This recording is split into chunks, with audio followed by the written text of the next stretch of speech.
They ruled lands stretching from the Nile to the Indus. Empires trembled at their approach, yet history teaches one undeniable truth. Every great empire carries within it the seeds of its decline. This is the slow, inevitable unraveling of the Persian Empire.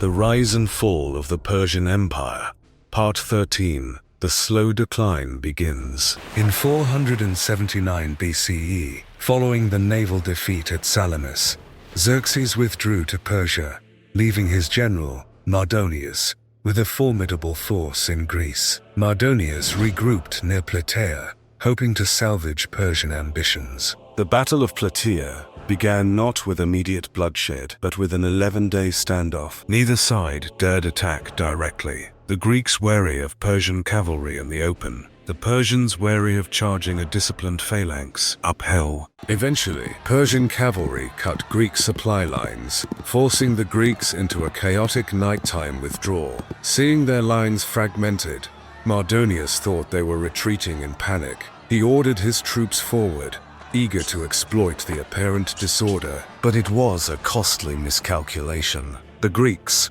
particularly the disciplined Spartans, regrouped rapidly. They turned and fought fiercely, killing Mardonius and decisively defeating his army. The historian Herodotus summarized the moment. Victory belonged not to the swiftest, but to the steadfast. Simultaneously, at Mycenae, on the Ionian coast, a crucial naval battle unfolded. Persian forces gathered, relying heavily on Ionian Greek contingents, uncertain allies whose loyalty was tenuous at best. When the Greek attack began, the Ionian Greeks within the Persian ranks switched sides, causing immediate chaos and uncertainty among Persian commanders.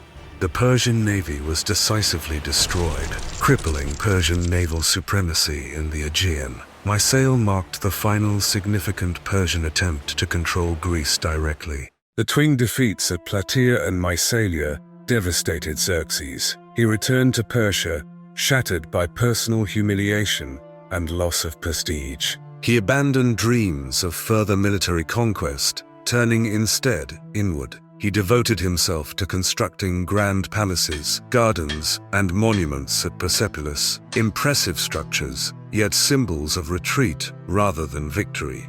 An ancient Persian proverb reflected his reign's later years. A throne of gold offers little comfort to a defeated heart. Xerxes' later reign saw an increasingly poisonous atmosphere within the royal court. Trust eroded. Paranoia became the new normal. His massive losses in Greece shattered confidence, and he began to suspect even his closest advisors. Artabanus, a trusted bodyguard and royal-in-law, exploited this doubt. He convinced Xerxes that his own sons and key generals were conspiring against him. Xerxes ordered their executions, leaving Artabanus as the most powerful figure at court. In 465 BCE, seizing his moment, Artabanus assassinated Xerxes in his private chambers. He briefly attempted to seize the throne, but Persian loyalists rallied behind Xerxes' surviving son, Artaxerxes I,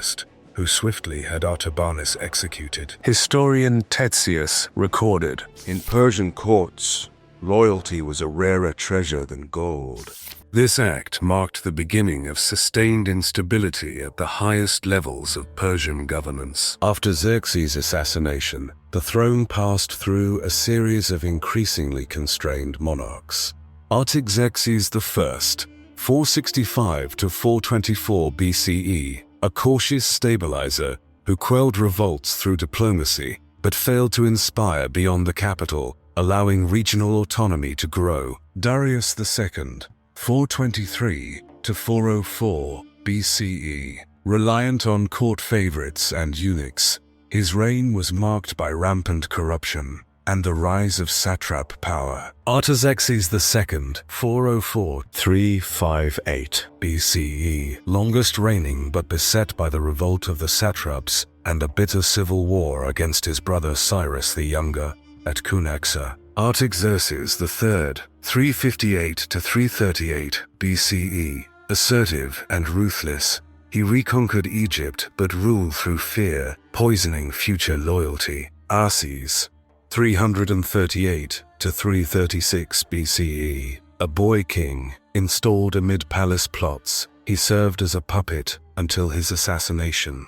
Each ruler struggled to reclaim the unity and strength of Persia's golden age. As central authority weakened, regional governors, satraps, began operating independently. Provinces such as Egypt, Babylon, and Bactria openly rebelled or quietly ignored royal commands. A Babylonian inscription from this turbulent era observed, Royal decrees no longer compel obedience. They merely beg compliance. This decentralization deeply eroded Persia's unity, fragmenting the empire from within. Unable to enforce order militarily, Persia turned increasingly to bribery, using its vast wealth to maintain influence over Greek city-states. The Persian strategy was simple yet corrosive: fund Greek conflicts to prevent Greek unity. The Spartan king, Achaemenid, famously stated, I fear Persia's gold more than its spears. Yet reliance on gold was inherently unstable. Money could buy temporary allies, but it could never purchase lasting loyalty. Persia had once prided itself on cultural integration and tolerance under Cyrus and Darius. By the 4th century BCE, however, Persian identity fractured. Provinces pursued their own interests. Cultures drifted apart, and loyalty to the Central Empire weakened significantly.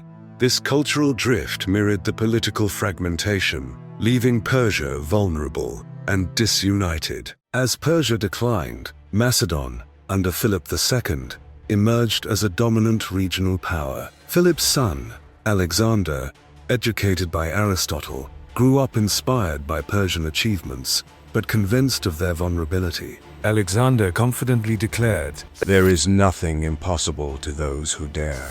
His eyes fixed eastward.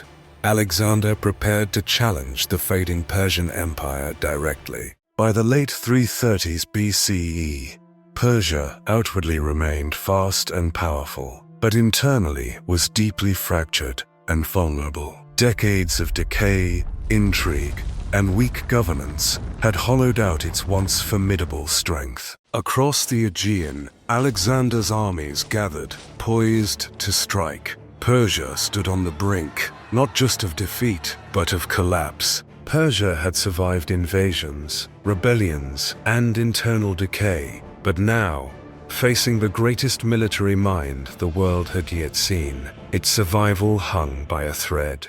Next time, Alexander's invasion, the clash of civilizations, the end of an era. Step into history. Witness the final moments, only on Tales Lost in Time.